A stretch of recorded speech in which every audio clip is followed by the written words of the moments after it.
পটুয়াখালীর খালে যুদ্ধজাহাজের টর্পেডো দেখতে উৎসুক জনতার ভিড়।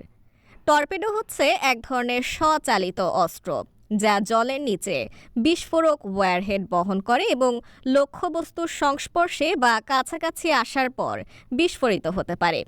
এটি জলের নিচে চালিত হয় এবং জলের নিচ বা উপরে উভয় স্থান হতে নিক্ষেপ করা যায়।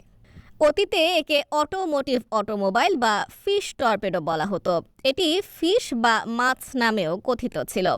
টর্পেডো নামটি মূলত বিভিন্ন ধরনের যন্ত্রের জন্য প্রযোজ্য ছিল, যার অধিকাংশই বর্তমানে মাইন নামে পরিচিত।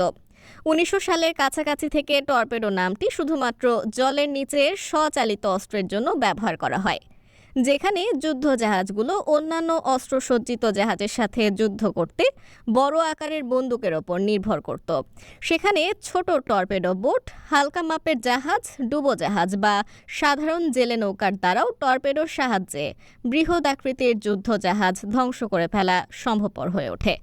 যদিও মাঝে মধ্যে এই কাজে দূরপাল্লার শেল দ্বারা আক্রান্ত হবার আশঙ্কা থেকে যায়।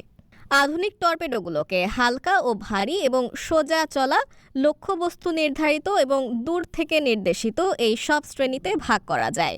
তাছাড়া এগুলোকে বিভিন্ন প্রকারের উৎক্ষেপকের দ্বারা বিভিন্ন মাধ্যম থেকে নিক্ষেপ করা সম্ভব।